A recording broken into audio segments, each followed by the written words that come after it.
में और इस्लाम में इतना बड़ा दर्जा है जो माँ का इधर उधर अनुवाद करता है। कहा गया है जन्नत नहीं है तो किसके कदमों में है? माँ के कदमों में होती है, उसके दूध से उसका पालन पोषण होता है। परंतु मेरे और आपके घर गाय का स्टेटस क्या है? 3 बातें क्या है, अगर खत्म कर दूंगा। आप में से जिनको सबब रोजा टूटने का कबूल होगा कि खारिज होगा। और इसलिए जो कि हम खुदाई इबादत में, हम कोई फालतू के धंधे में नहीं है, कोई वोट मांगने के लिए नहीं है। हम एक सच्चे मुसलमान, एक अच्छे हिंदुस्तानी बनने की इबादत में बैठे। और इसलिए कुरान शरीफ का जो सबसे बड़ा अध्याय है सूरह बकर, अपनी जुबानों में गाय कहते हैं, लेटिन फ्रेंच में काऊ कहते हैं, अरबी फारसी में उसको बकर कहते हैं गाय। प्रश्न खड़ा होता है, खुदा ने कुरान शरीफ में सबसे बड़े अध्याय का नाम गाय कहा और रसूल ने उसको लिखा, इसका मतलब क्या है? जिसमें इलाज बताए गए हैं, बहुत से रास्ते दिखाए गए। मक्का शरीफ, मदीना शरीफ के अंदर गाय की कुर्बानी, गोश्त खाना और बेचना अपराध है, सजाएं। जितने रसूल हुए हजरत आदम से लेकर हम जब गोश्त परोसा गया, ध्यान रखिए, सब जानवरों के, पशु पक्षियों के मांस को मीट कहा जाता है, गाय के मांस को मीट नहीं कहा जाता है, गोश्त यानी बीफ कहा जाता है। और इसलिए अंतिम रसूल की हदीस है, गोश्त बीमारी है, दूध शिफा और इलाज। जो गाय की तस्करी करते, कुर्बानी करते और गोश्त खाते, समझ लेना उन्होंने अपना जन्म का टिकट रिजर्व करा है। वो एंटी रसूल भी है, एंटी कुरान भी है, एंटी मक्का मदीना, एंटी नबी भी। और इसलिए ये रोशनी सबको मिले और इस रोशनी को मिलते मिलते सब इस पर चले। इसलिए खाने के लिए 1000 चीजें हैं, इसलिए गोश्त नहीं, जो रसूल ने दूध और घी जो दवाई कहा है, सेहत कहा है और इस्लाम कहा है, उसको करें। जो कायनात की समय है उसकी हिफाजत करेंगे और पालेंगे। इन्हीं शब्दों हम खुदाई की इस इबादत के दूसरे दौर को शुरू करते हैं और दूसरा दौर है यहाँ से नमाज का आगाज होगा। अपने अपने आगाज करेंगे हम सब और एक नारा लगाएंगे, मैं दूंगा प्यारा हिंदुस्तान, आप कहेंगे हमारा हिंदुस्तान। प्यारा हिंदुस्तान, प्यारा हिंदुस्तान, प्यारा हिंदुस्तान। मैं कहूँगा सारा हिंदुस्तान, आप देंगे एक हिंदुस्तान। सारा हिंदुस्तान, सारा हिंदुस्तान, सारा हिंदुस्तान, मातृ वतन हिंदुस्तान, मातृ वतन हिंदुस्तान। आप हिंदी में बोलेंगे, भारत माता की, भारत माता की, भारत माता की। मैं अंत में मालिक से दुआ करता हूँ सब पर रहमत बरसाए, सब खुश और खुशहाल हो, एक अच्छे सच्चे इन्हीं शब्दों के बहुत बहुत बहुत बहुत मुबारक।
बताइए, देखिए आज जो यहाँ कार्यक्रम हो जाता है तो किस रूप में? आज यहाँ के प्रमुख शहरदारों ने, उसमें हिंदू भी हैं कुछ मुस्लिम भी हैं, मिलकर 15वां रमज़ान के दिन पर रोज़ा इफ्तियारी के कार्यक्रम में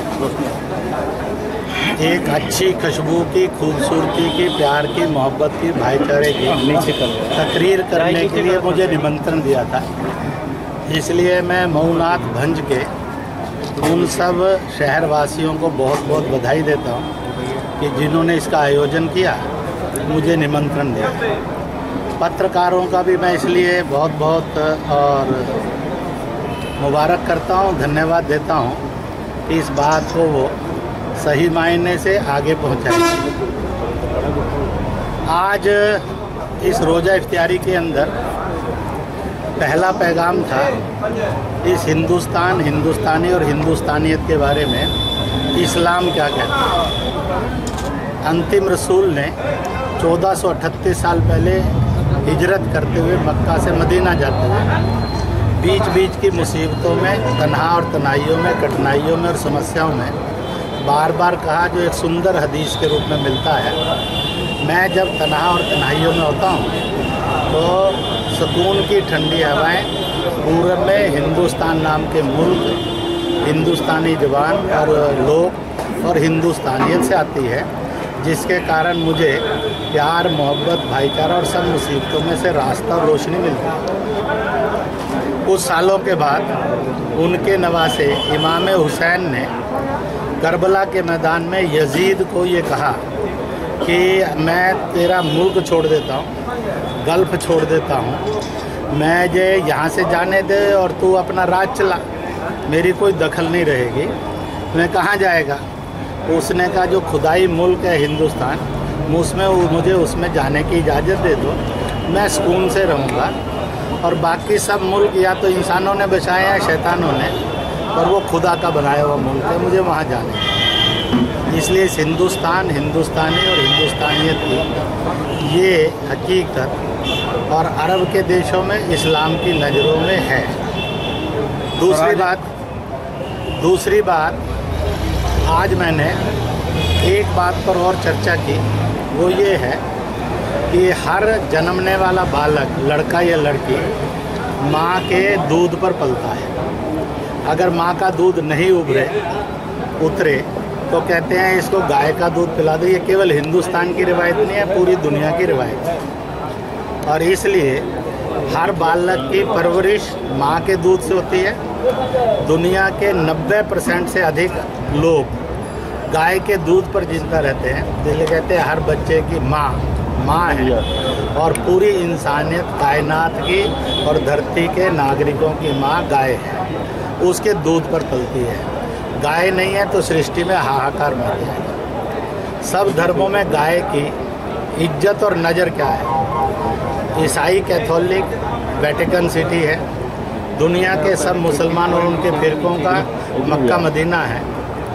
सिखों के लिए कहीं आनंदपुर साहब गोल्डन टेम्पल है, सनातनियों के लिए, हिंदुओं के लिए मंदिर हैं, बौद्धों के, जैनियों के, राधा स्वामी निरंकार सबके। किसी भी दुनिया के यहूदियों, ताओ शिंतो हों, किसी भी दुनिया के धर्म के किसी भी स्थान पर गाय की कुर्बानी नहीं दी जाती। गाय की कुर्बानी सब जगह अपराध है। उसके मांस को गोश्त, बीफ कहते हैं, बाकी सब जानवरों के मांस को मीट कहते हैं। गोश्त और मीट में बहुत बड़ा अंतर है, ये समझना चाहिए। और इसलिए नहीं है, फिर भी इंसानियत के अंदर बुराइयां आती हैं।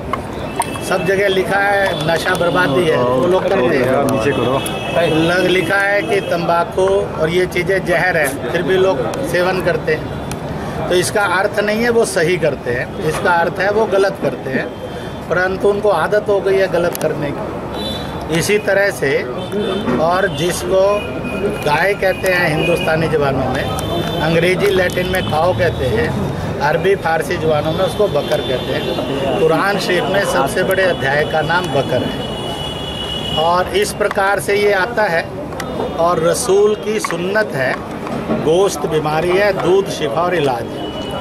हम किसी ने क्या खाना चाहिए क्या नहीं, एक हकीकत बताना और उस हकीकत पर लोग चले। और इसलिए बहादुर शाह जफर ने भी जन क्रांति 1857 में कहा था, गाय की कुर्बानी से नफरतें फैलती है, आदमी भयंकर, भूखा, क्रूर, हिंसक बनता है। इसलिए रसूल ने इसको मना किया, नहीं करना चाहिए। आज़ाद हिंदुस्तान में गाय की कुर्बानी पर घोर प्रतिबंध रहेगा और उस समय उसको और सजाए मौत होगी। ये बहादुर शाह जफर का 10 मई 1857 का लाल किले से डिक्लेरेशन है। किसी का दिल दुखे वो नमाज कबूल नहीं होती, इसलिए हमने अपील की, मानना ना मानना हर इंडिविजुअल को फ्रीडम है। गोश्त बीमारी है रसूल के अनुसार, कुरान शरीफ के अनुसार, हदीस के अनुसार, सुन्नत के अनुसार, ये मत खाइए। दूध शिफा और इलाज है, उससे परवरिश करिए और गाय की हिफाजत करिए। और पेट भरने के लिए और बहुत रास्ते हैं, उनसे अपना पेट भरिए। तो इसलिए आज लाखों से करोड़ों मुसलमान इस रास्ते पर चल पड़ा है। पर फिर भी कुछ भड़काने वाले हैं, उनके लिए मालिक से दुआ करूँगा, उनको सद्बुद्धि आए, उनके दिल दिमाग से नफरत जाए, सच्चाई आए और सही आए। ये मेरी मालिक से दुआ है। इसी के साथ साथ हुब्बुल वतनी निस्फुल ईमान है।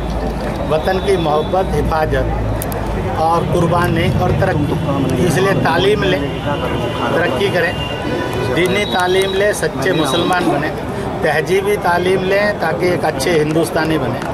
और ये तालीम लेकर तरक्की की तरफ बढ़े सब लोग। और हम सब पूर्वजों से एक हैं, वतन से एक हैं, तहजीब से एक हैं, हमारे पूजा पत्ती के तरीके अनेक हैं। इसलिए इस्लाम में कहा गया लकुम दीनेकुम वलिया दीना।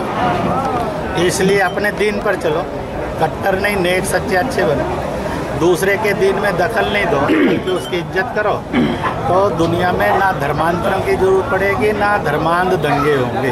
दंगा मुक्त हिंदुस्तान खूब तेज गति से तरक्की कर सकेगा। और इसलिए हमारा कोई मोहल्ला पाकिस्तान ना कहलाए, मिनी पाकिस्तान ना कहे, हर इंच इसका। यहाँ पे गाय के मसले पे आप बोलने आए थे या फिर लोगों से आपसे समझौता करने? इसलिए इन बातों को समझना, मैं एक मसले पर बोलने नहीं आया था। तुम्हारा सवाल नफरत भरा और गुस्से भरा है, तो ज़रा अपनी नफरत और गुस्से को ठीक कर ले दोस्त, ताकि तू भी एक अच्छा मुसलमान और सच्चा हिंदुस्तानी बन सके। ये क्या माना जाए 2019 की तैयारी को लेकर भी, क्योंकि ऐसा है कि बुलाया प्रमुख जो है कभी इस तरह का आयोजनों में कभी यहाँ सम्मिलित नहीं हुए। ऐसा है माइनॉरिटी का मऊ जो है, माइनॉरिटी ऐसा है कि मऊ जो है हिंदुस्तानियों का शहर है, हिंदुस्तानियों का रहेगा। जो इसको हिंदुस्तानियों को नहीं मानता, मालिक से इबादत करूँगा, उनकी समझ को ठीक करें। आपकी नज़र के अंदर आप हिंदुस्तानी को बांट कर देखते हैं, इसलिए परेशानी है। मैं हिंदुस्तानी को एक हिंदुस्तानी देखता हूँ, इसलिए मुझे कोई प्रॉब्लम नहीं है। इसलिए इट इज़ योर प्रॉब्लम, और मैं आपकी प्रॉब्लम से इतनी दुआ कर सकता हूँ कि आपके दिमाग में से भी लड़ाने, भड़काने और बांटने का दिमाग जाए, जोड़ने, मिलाने और मोहब्बत का दिमाग। आपने भी तो संघ को यह मंच बनाने में 50 वर्ष से अधिक समय क्यों लग गया? मेरे से किसी ने पूछा, आपको ये सवाल पूछने में और इतना बड़े होने में 40 साल क्यों लग गए? आप 100 साल पहले 40 साल के क्यों नहीं हुए?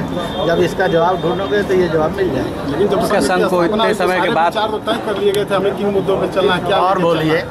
संघ को इतने दिनों के बाद याद आई है मुसलमानों की? ऐसा है कि आपको पता नहीं है, इसलिए आपका सवाल आपके अज्ञान का अंधकार को कबूल नहीं, हम तो वही पूछ रहे हैं जो संघ जिसको लेके चलता था। इसलिए इन संघ की पूरी शुरू से विचारधारा रही है।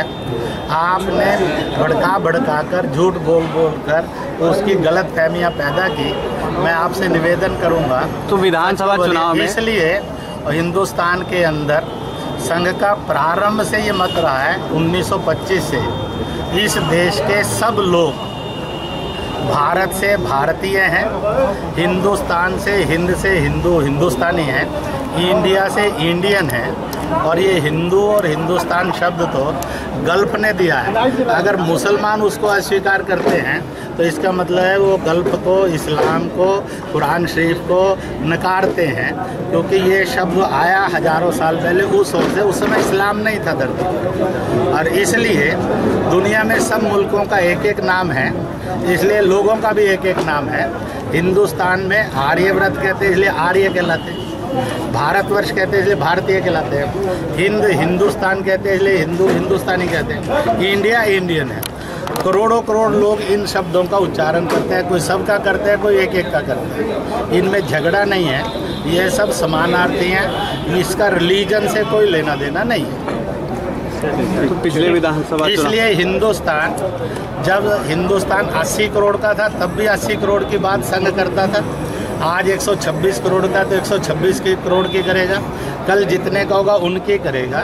हम हिंदुस्तान में, मुल्क में सारे देश के वासियों की बात करते हैं और दुनिया में सारे नागरिकों की बात करते हैं। लेकिन हम लोग हिंदुस्तान खुशहाल और मजबूत हो और दुनिया में अमन, भाईचारा और तरक्की आए, इसकी अपील करते हैं हम लोग। लेकिन जब भी कोई नया काम होता है, अब आपकी नज़र में अगर आपकी नज़रमारी करने के लिए आपकी नज़र में अगर दोष है तो मैं तो नहीं कहता हूँ कि आप ट्रीटमेंट कराइए, पर ये जरूर कहूँगा अगर आँख में दोष है तो चश्मा बदल लीजिए, दिमाग में दोष है तो उसका जरा उपचार करा लीजिए। नहीं, हम लोगों की आँख में सही है, बाकी हम लोगों की आँख में दोष नहीं है, उसमें दोष ठीक, बाकी सब गलत, ये भी नहीं चलेगा। विधानसभा चुनाव में मुस्लिमों को क्यों नहीं टिकट दिया गया?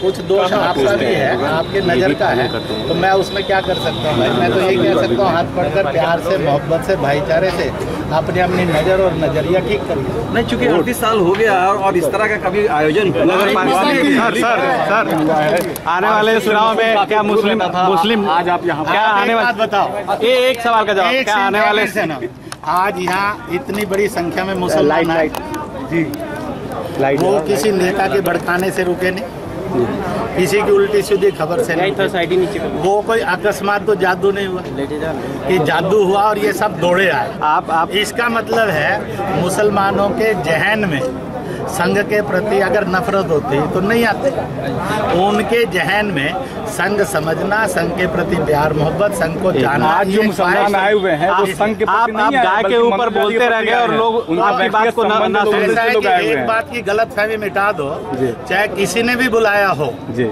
पर सबको मालूम था एड्रेस करने कौन आता। तो आने वाले चुनाव में अगर उनको नफरत होती तो वो नहीं आते। और आप सब भी लट्टू की तरह मेरा इंटरव्यू लेने नहीं आते। दोस्तों, वो कहते हैं नाना करते प्यार तुम इसे कर बैठे। मना किया नहीं करना चाहिए। आज़ाद हिंदुस्तान में गाय की कुर्बानी पर घोर प्रतिबंध रहेगा और उस समय उसको और सजाए मौत होगी। ये बहादुर शाह जफर का 10 मई 1857 का लाल किले से डिक्लेरेशन। किसी का दिल दुखे वो नमाज कबूल नहीं होती, इसलिए हमने अपील की। मानना ना मानना हर इंडिविजुअल को फ्रीडम है। गोश्त बीमारी है रसूल के अनुसार, कुरान शरीफ के अनुसार, हदीस के अनुसार, सुन्नत के अनुसार, ये मत खाइए। दूध शिफा और इलाज है, उससे परवरिश करिए और गाय की हिफाजत करिए। और पेट भरने के लिए और बहुत रास्ते हैं, उनसे अपना पेट भरिए। तो इसलिए आज लाखों से करोड़ों मुसलमान इस रास्ते पर चल पड़ा है, पर फिर भी कुछ भड़कने भड़काने वाले हैं। उनके लिए मालिक से दुआ करूँगा, उनको सद्बुद्धि आए, उनके दिल दिमाग से नफरत जाए, सच्चाई आए और सही आए। ये मेरी मालिक से दुआ है। इसी के साथ साथ हुब्बुल वतनी निस्फुल ईमान है। वतन की मोहब्बत, हिफाजत और कुर्बानी और तरक्की। इसलिए तालीम लें, तरक्की करें, दीनी तालीम लें, सच्चे मुसलमान बने, तहजीबी तालीम लें ताकि एक अच्छे हिंदुस्तानी बने। और ये तालीम लेकर तरक्की की तरफ बढ़ें सब लोग। और हम सब पूर्वजों से एक हैं, वतन से एक हैं, तहजीब से एक हैं। हमारे पूजा पत्ती के तरीके अनेक हैं। इसलिए इस्लाम में कहा गया लकुम दीनेकुम वलिया दीना। इसलिए अपने दीन पर चलो, कट्टर नहीं, नेक सच्चे अच्छे बने। दूसरे के दिन में दखल नहीं दो, बल्कि उसकी इज्जत करो, तो दुनिया में ना धर्मांतरण की जरूरत पड़ेगी, ना धर्मांध दंगे होंगे। दंगा मुक्त हिंदुस्तान खूब तेज गति से तरक्की कर सकेगा। और इसलिए हमारा कोई मोहल्ला पाकिस्तान ना कहलाए, मिनी पाकिस्तान ना कहे, हर इंच इसका। यहाँ पे गाय के मसले पे आप बोलने आए थे या फिर लोगों से आपसे समझौता करने? इसलिए इन बातों को समझना, मैं एक मसले पर बोलने नहीं आया था। तुम्हारा सवाल नफरत भरा और गुस्से भरा है, तो जरा अपनी नफरत और गुस्से को ठीक कर ले दोस्त, ताकि तू भी एक अच्छा मुसलमान और सच्चा हिंदुस्तानी बन सके। ये क्या माना जाए 2019 की तैयारी को लेकर भी है, क्योंकि ऐसा है कि बुलाया प्रमुख जो है कभी इस तरह का आयोजनों में कभी यहाँ सम्मिलित नहीं हुए। ऐसा है माइनॉरिटी के मऊ जो है माइनॉरिटी, ऐसा है कि मऊ जो है हिंदुस्तानियों का शहर है, हिंदुस्तानियों का रहेगा। जो इसको हिंदुस्तानियों को नहीं मानता, मालिक से इबादत करूंगा, तो उनकी समझ को। ये किस तरह का कार्यक्रम था यहाँ पे? कार्यक्रम तो हमें जो कि हम तो भाई मनोज राय हमारे मित्र हैं, क्लास फेलो रहे हैं, तो उनके बुलाए पर हम लोग आया गया। तो यहाँ RSS के जो प्रचारक है उनका है कि जैसे डेलीगेशन लेके पूरे भारत में चलना है कि सबका साथ सबका विकास, सबके साथ एक काम करना है, मिलजुल के हिंदू मुस्लिम सब भाई है। तो उनको बातों को हम लोगों ने सुना, बड़ी अच्छी बातें लगी और इस तरह से होना चाहिए। मगर मुद्दा देखा जाए तो आगे ऐसा होता नहीं है।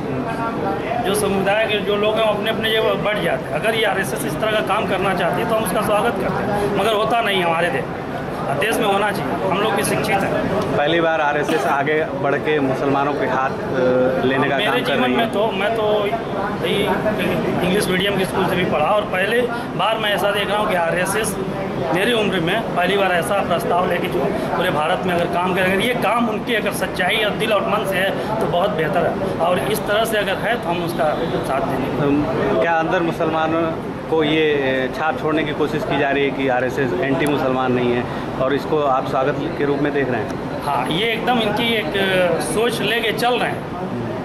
मगर जो इनके हर गुट में दो गुट होते हैं, कुछ ऐसे लोग हैं जो भड़काने की भी कोशिश करते हैं। तो अगर इनकी बात की सच्चाई है तो हम इनके साथ हैं, और इनके अगर विरुद्ध कोई कार्य कर रहा है तो उनके हम खिलाफ हैं।